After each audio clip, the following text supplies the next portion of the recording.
Hi students, आज मैं class 10th के chapter 3 metals and non metals पढ़ाने जा रहा हूँ। आज ये फर्स्ट लेक्चर होगा जिसमें मैं केवल मेटल और नॉन मेटल्स के बेसिक्स पे डिस्कशन करूँगा और मैं मेटल और नॉन मेटल का जितना बेसिक्स हो सकता है उस सब मैं आपको आज बताऊँगा। जैसा कि आप राइट हैंड साइड पर देख भी रहे हैं कि मैं मेटल्स में ये सारे टॉपिक आज कवर करूँगा और नॉन मेटल्स में ये सारे टॉपिक्स कवर करूँगा।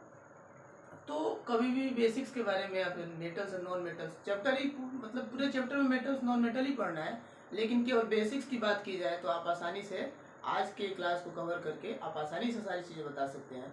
तो चलिए आज हम लोग मेटल और नॉन मेटल्स पढ़ते हैं। देखिए, जैसा आप जानते हैं कि कुल एलिमेंट्स हैं 118 एलिमेंट्स हैं। एलिमेंट्स कितने हैं? 118 एलिमेंट्स हैं। इसमें कुछ एलिमेंट्स क्या हैं?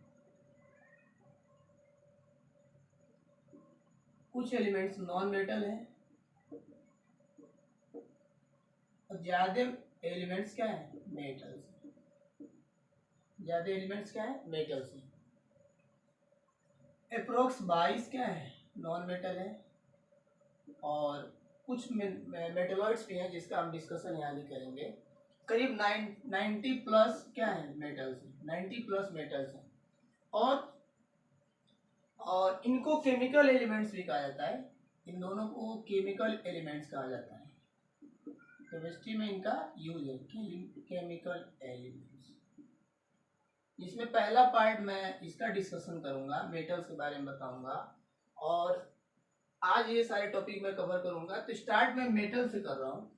मेटल्स का डेफिनेशन, बेसिक डेफिनेशन आप जानते हैं। Metals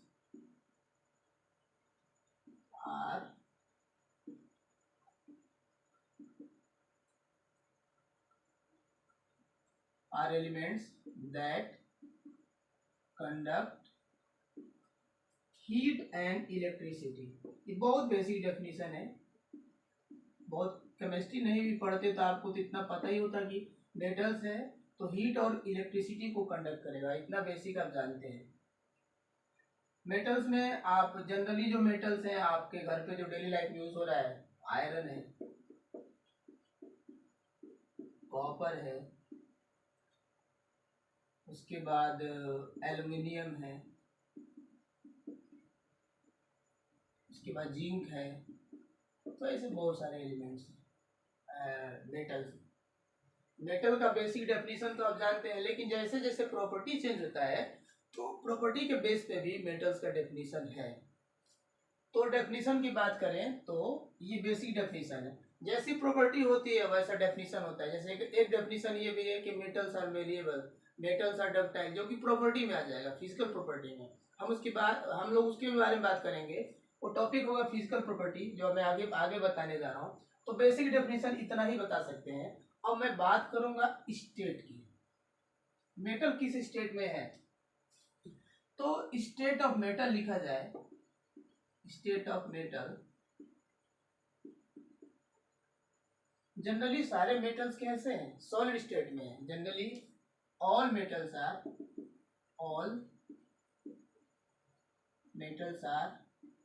in solid state.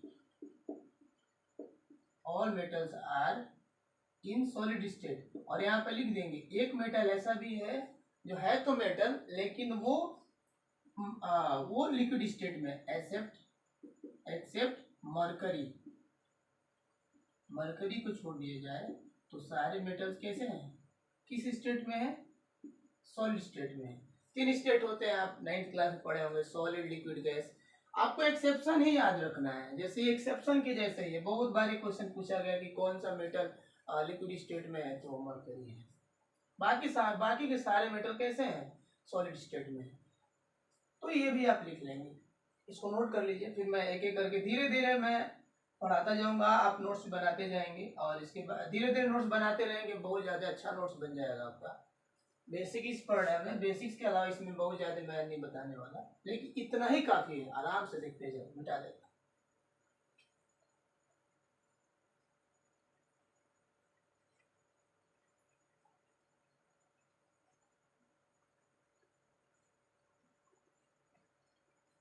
एक वर्ड चलता है इसके लिए, मेटल के लिए, कि मेटल्स क्या होते हैं, इलेक्ट्रोपॉजिटिव होते हैं।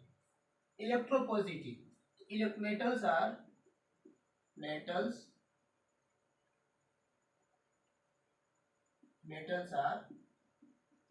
इलेक्ट्रोपॉजिटिव, या फिर इसको मेटेलिक भी कहते हैं हम लोग, मेटेलिक एलिमेंट। बहुत सारे डेफिनेशन है इसके मेटल के। Metals are electropositive.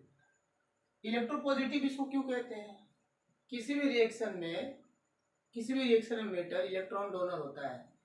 Electron donor का मतलब कि किसी केमिकल रिएक्शन में इलेक्ट्रॉन को डोनेट करेगा और रिएक्शन प्रोसीड होगा तो इसके ऊपर पॉजिटिव चार्ज आ जाएगा, जैसा कि आप जानते होंगे पहले से ही। यानी कि जैसे मैं सोडियम की बात करूं तो सोडियम क्या है, इसका डेफिनेशन लिख सकते हैं आप, metals are electropositive by donating, या लूज भी लिख सकते हैं, donating electrons in a chemical reaction. इस टॉपिक को पढ़ाने के बाद, केवल मेटल को भी पढ़ाने के बाद अभी तुरंत समराइज करूंगा कि आपके दिमाग में एक बेसिक पिक्चर बन जाए कि आज मैं क्या क्या आप आज मैं आपको क्या क्या पढ़ाया। तो ये भी है कि किसी केमिकल रिएक्शन में इलेक्ट्रॉन डोनेट करके इलेक्ट्रोपॉजिटिव बनाता है। और मेटल की जो भी बातें मैं बताऊंगा ठीक कुछ ऐसा ही नॉन मेटल में होता है, थोड़ा थोड़ा डिफरेंस आएगा। तो एक आप क्लियर कर लेंगे अच्छे से तो वैसा ही मिलता जुलता नॉन मेटल में होगा। तो ये है इलेक्ट्रॉन डोनर है, so we can say that metals are electron donate करता है रिएक्शन में, ठीक है। जैसे सोडियम है, एक इलेक्ट्रॉन डोनेट किया तो सोडियम पे एक प्लस चार्ज आ गया, प्लस चार्ज को कैटायन भी कहते हैं, यानी कि मेटल्स आर कैटायन, ये भी कह सकते हैं कि मेटल्स आर कैटायन, इसको हम लोग कह सकते हैं कैटायन ऑफ सोडियम। धीरे धीरे आप नोट करते चल, इतना फिर से नोट कीजिए, आप चीजें समझ में आएंगी। और भी लिख देता हूं दो रिएक्शन।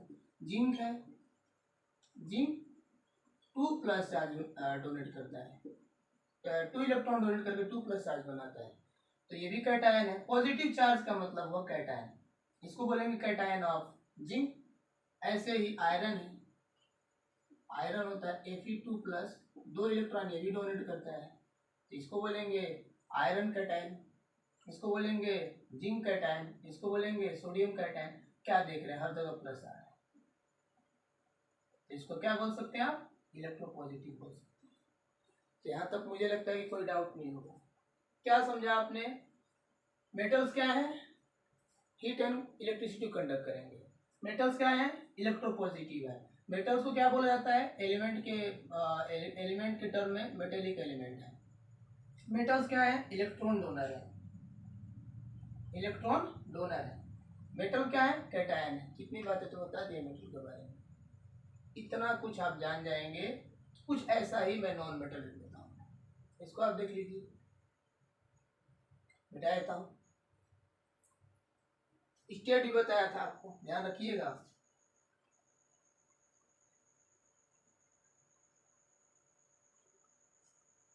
और ये आप टॉपिक लिखते जाएंगे धीरे धीरे, एक अलग सेपरेट कॉपी बना ले केमिस्ट्री का, उस पर नोट करते इसे पूरा मिटा देता हूँ आपको, ये ऊपर का भी समझ में आ गया होगा। अब बात करते हैं प्रेजेंस की। मेटल है कहाँ पे, सारे मेटल अर्थ क्रस्ट में है। अर्थ क्रस्ट मतलब होता है अर्थ सरफेस के नीचे जो खुदाई करने के बाद जो पहला लेयर मिलता है उसी को अर्थ क्रस्ट कहते हैं, जिसको भूपर्पटी कहा जाता है, भूपर्पटी। तो प्रेजेंस ऑफ मेटल की बात करें, presence of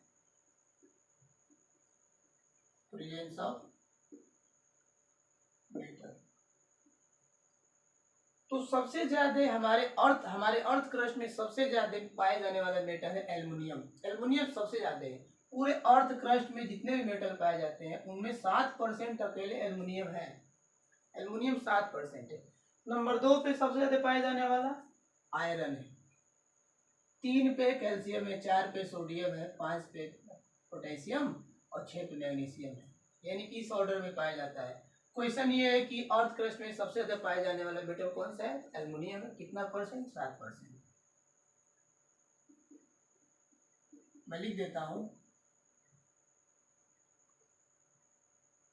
aluminium is present aluminum is present in earth crust by 7%, which is maximum in all metals। जितने भी मेटल है सब में मैक्सिमम है। अर्थ क्रस्ट में पाए जाने वाला सबसे ज्यादा पाए जाने वाला मेटल क्या है? एल्युमिनियम है। एल्युमिनियम को देखा जाए तो 7% है। नंबर 2 पे आयरन। ये जीके भी आप कर सकते हैं आप कि सबसे ज्यादा कौन सा मेटल पाया जाता है, तो एल्युमिनियम पाया जाता है। नंबर 2 पे आयरन पाया जाता है। एक मिनट रुकिए, थोड़ा सा मैं लाइट और कर देता हूँ। एक लाइट ऑफ है।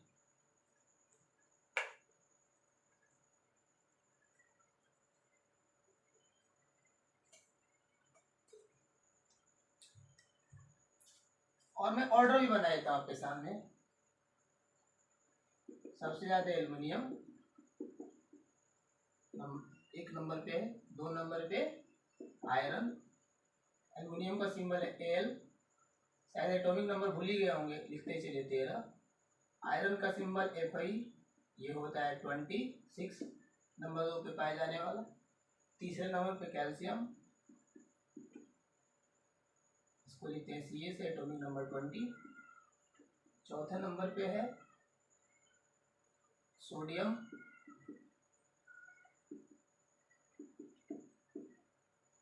पांचवें नंबर पे है पोटेशियम के, कैलियम बोलते हैं इसे, 19 नंबर पे है। 6 पोजीशन पे है मैग्नीशियम Mg। ये ऑर्डर है अर्थ क्रस्ट में मेटल्स के प्रेजेंस का, ये ऑर्डर है सबसे ज्यादा और ये सबसे कम। और भी होगा जो थोड़ी थोड़ी मात्रा में। इन दोनों का परसेंटेज भी आप जान लीजिए, 7% और ये 4%।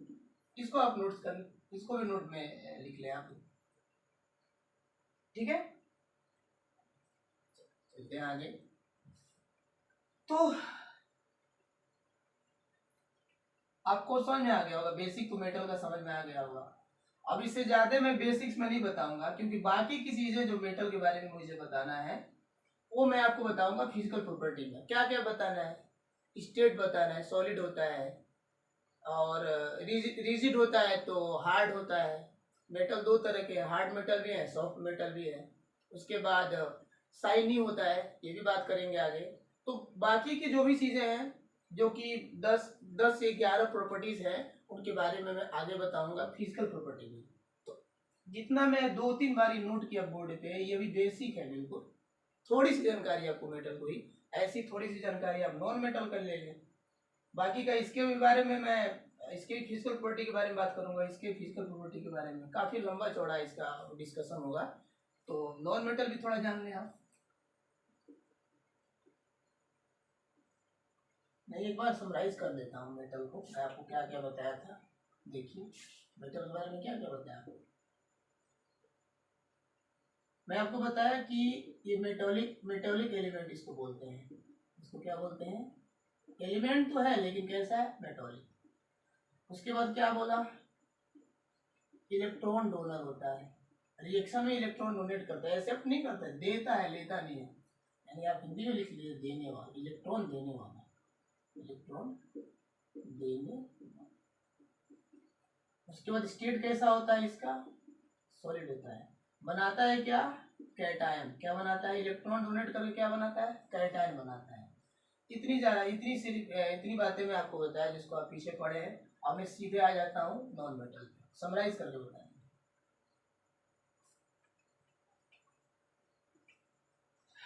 ऐसे ही अब हम लोग पढ़ते हैं non metal.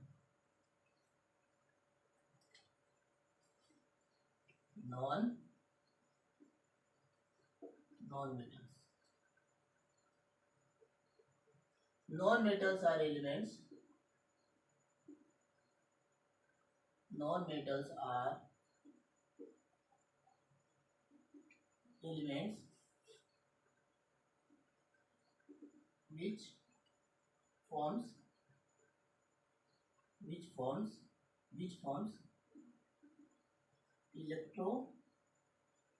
electro negative, positive नहीं, ध्यान रखना, मेटल में इलेक्ट्रो पॉजिटिव, इसमें electro negative form, which form electro negative by accepting electrons. Electron को एक्सेप्ट करके क्या करेगा, ये इलेक्ट्रो नेगेटिव बनाएगा। इलेक्ट्रॉन को एक्सेप्ट कर रहा है, वो 22 है लेकिन बहुत ही इंपॉर्टेंट है। इनके स्टेट की बात कर लेते हैं। State of non metals, state of non metals. Non metals तीनों स्टेट में है, ये सॉलिड में भी है, लिक्विड में भी और गैसियस में भी।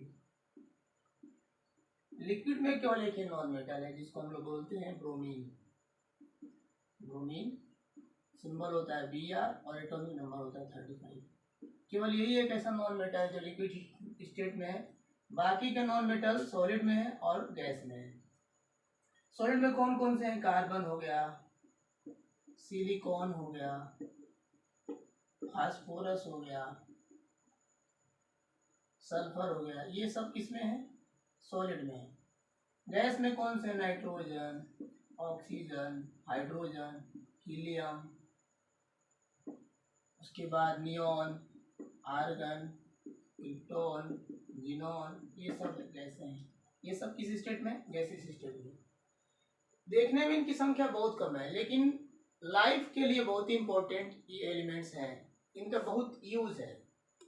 तो आप जैसे इसमें भी अगर देखा जाए तो ये एक्सेप्शन जैसे हो गया, ब्रोमीन एक ऐसा एलिमेंट है जो लिक्विड में है। यही क्वेश्चन सबसे ज्यादा आता है कि which non metal is present in liquid state, तो उसको क्या बताएंगे, ब्रोमीन बताएंगे। ठीक है, तो ये आपको जान लेना है,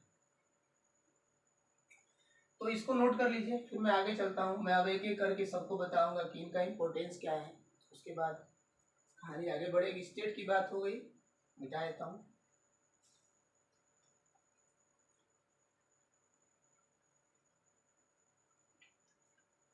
अब मैं इंपोर्टेंस की बात करूं, importance of non metal, importance of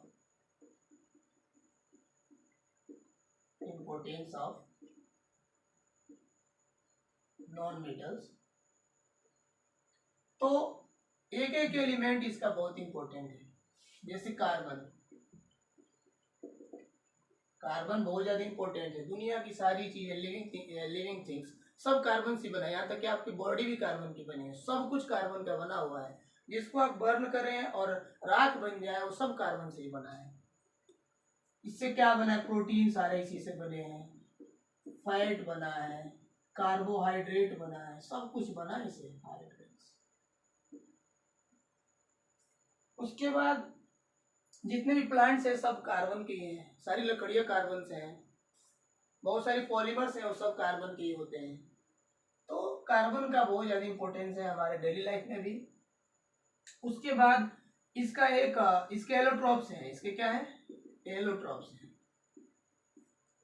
इसी एलोट्रॉप में, इसके एलोट्रॉप्स की बात करें, इसको बोलते हैं अपरूप, इसी के तरह है जैसे कोल, इसी फैमिली का है।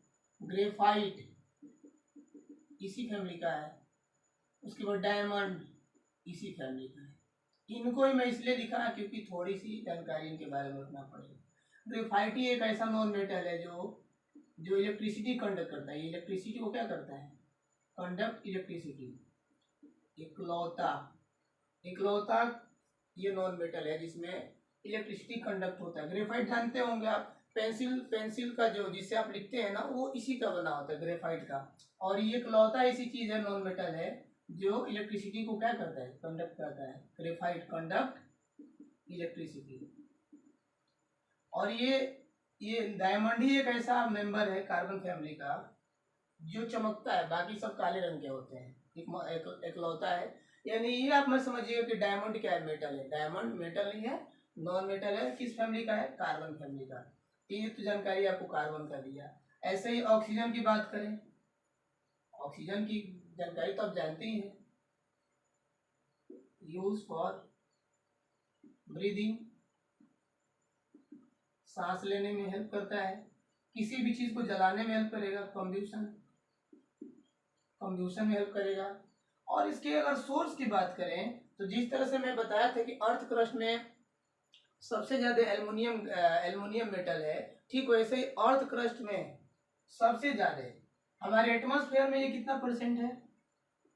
एटमॉस्फेयर में 21%। लेकिन अर्थ क्रस्ट में सबसे ज्यादा है ये, अर्थ क्रस्ट में 50% है। आधा अर्थ क्रस्ट जिसमें ऑक्सीजन ही है, 50% है ऑक्सीजन। यानी आप ये भी कह सकते हैं कि एटमॉस्फेयर से तो ज्यादा ऑक्सीजन हमारे अर्थ क्रस्ट में है। तो ये आप जान गए, सांस लेने में हेल्प करेगा। किसी भी चीज को जलाना है तो ऑक्सीजन ही हेल्प करेगा। एटमॉस्फेयर में 21% है और अर्थ क्रस्ट में 50% है। इतनी जानकारी किसकी हो गई? ऑक्सीजन की हो गई। तो कार्बन की जानकारी हो गई, ऑक्सीजन की जानकारी हो, और दोनों क्या है? नॉन मेटल है। तो ये मत समझना कि नॉन मेटल हमारे डेली लाइफ में यूज नहीं है, बहुत ज्यादा यूज है, बहुत ज्यादा यूजफुल है। ये नोट कर लीजिए आप, इसको लिख लीजिएगा। इसका जो मेल्टिंग पॉइंट होता है वो सबसे ज्यादा होता है। यहाँ तक कि जितने भी मेटल हैं, मेटल से भी, मेटल तो ऐसे हार्ड होते हैं तो उनको तो मेल्ट करने के लिए टेम्परेचर चाहिए ही, लेकिन ये नॉन मेटल होकर भी इसका सबसे ज्यादा मेल्टिंग पॉइंट है 5500 डिग्री सेल्सियस। बहुत ज्यादा टेम्परेचर होता है, मिलेगा जब, तब जा करके डायमंड क्या होगा? मेल्ट होगा। तो ये भी आप जानकारी रख लें, इसको नोट कर लें। कभी कार्बन का डिस्कस होती है बताएंगे, ऑक्सीजन का डिस्कस होती है। ऐसे ही नाइट्रोजन की बात करें, नाइट्रोजन, तो नाइट्रोजन भी नॉन मेटल ही है। 78% है किसमें? एटमॉस्फेयर में। एटमॉस्फेयर में 78% है। और यह आग को बढ़ने से रोकता है। क्या करता है? आग को बढ़ने से रोकता है। रिड्यूस कंब्यूशन, आग को बढ़ने से रोकता है ना जी। ये भी इंपॉर्टेंट है। उसके बाद क्या बच गया? कुछ और भी थे। सिलिकॉन, सिलिकॉन ये सही लिखिए शॉर्ट में। सिलिकॉन का एटॉमिक नंबर 14 होता है, इसका होता है 7। सिलिकॉन सेकेंड सबसे ज्यादा पाया जाने वाला, second non metal which present in earth crust in huge amount, बहुत ज्यादा मात्रा में। दूसरे नंबर पे, ऑक्सीजन के बाद दूसरे नंबर पे सबसे ज्यादा कौन सा पाया जाता है? सिलिकॉन पाया जाता है। इसके बाद फास्फोरस है, इसके बाद सल्फर है। क्रम से चीजें हैं, फास्फोरस भी है, सल्फर भी है। तो फास्फोरस भी इंपॉर्टेंट है, प्लांट में पाया जाता है फास्फोरस। सल्फर इंपॉर्टेंट है। तो ये मैं आपको जानकारी दिया, और मुझे लगता है कि बेसिक्स में इतना ही काफ़ी है। इससे ज़्यादा, बहुत ज़्यादा भी पढ़ना है, लेकिन मुझे लगता है कि बेसिक्स में इतना भी अभी जान लीजिए आप, इसको नोट कर लीजिए। और मैं देख लेता हूँ आगे टॉपिक क्या है, फिर थोड़ा बहुत और बचा हो तो मैं आपको बता देता हूँ।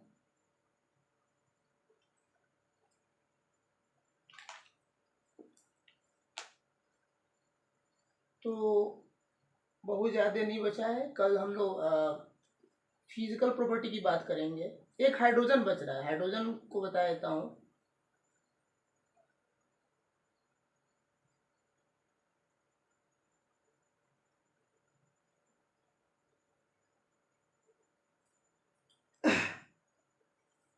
हाँ जी, सल्फर के बारे में थोड़ा जान लेना है।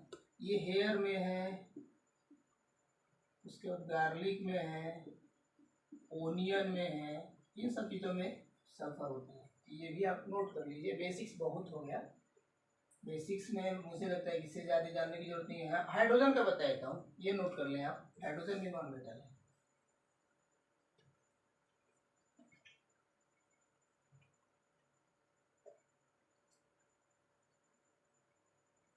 हाइड्रोजन, हाइड्रोजन सिंबल क्या होता है? H, atomic number 1। यूनिवर्स में सबसे ज्यादा पाए जाने वाला एलिमेंट है ये। यूनिवर्स में सबसे ज्यादा पाए जाने वाला एलिमेंट गैस, यूनिवर्स में सबसे ज्यादा। एटमॉस्फेयर में सबसे ज्यादा नाइट्रोजन, और यूनिवर्स में पूरा यूनिवर्स कहा जाता है कि यूनिवर्स हाइड्रोजन का बना हुआ है। तो ये भी आप याद रखेंगे। Present hydrogen is a element which present in universe in huge amount, बहुत ज्यादा मात्रा में है, ह्यूज अमाउंट। तो यूनिवर्स में सबसे ज्यादा पाए जाने वाला है। उसके बाद पूरा ओशन इसी से बना है। ओशन, ओशन में दो चीजें हैं, एक तो हाइड्रोजन भी है और एक ऑक्सीजन है। वाटर, वाटर है, और वाटर को बनाने के लिए आपको क्या चाहिए? हाइड्रोजन और ऑक्सीजन चाहिए, हाइड्रोजन और ऑक्सीजन। तो देखा जाए तो पूरा ओशन इसी से बना है। और आप केमिस्ट्री में टॉपिक पढ़ेंगे जिसको बोलते हैं ऑर्गेनिक केमिस्ट्री। ऑर्गेनिक केमिस्ट्री में कार्बन और हाइड्रोजन से ही सारे उसमें कंपाउंड बने होते हैं। तो इसको भी आप नोट कर लें। तो बेसिक्स में इतना ही काफ़ी है, मैं रहने देता हूँ। और अब मैं बात करूंगा फिजिकल प्रॉपर्टी का। इतना नोट कर लीजिए, एक दो बार रिवाइज कर लीजिएगा। और कोई भी डाउट हो तो आप कमेंट में नोट कर दीजिएगा, उसको मैं देखूंगा और बताऊंगा जितना हो सके। अगर आपने चैनल को सब्सक्राइब नहीं किया तो प्लीज़ सब्सक्राइब कर लें। नया चैनल है, धीरे धीरे अभी स्टार्ट ही हुआ है। और लाइक भी कर लें। नोटिफिकेशन जरूर आप कर लीजिएगा, जैसे मैं कोई नया वीडियो किसी भी टॉपिक में अपलोड करूँ तो तुरंत आपको उसका इन्फॉर्मेशन मिल जाए। तो इसको नोट कर लीजिए।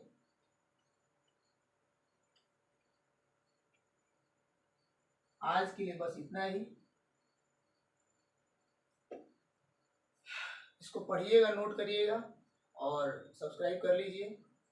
रह देता हूँ। कल मैं बात करूंगा फिजिकल प्रॉपर्टी के बारे में, मेटल नॉन मेटल दोनों फिजिकल प्रॉपर्टी के बारे में, जो कि बहुत लंबा टॉपिक है। तो बस आज के लिए इतना ही। धन्यवाद। जय हिंद।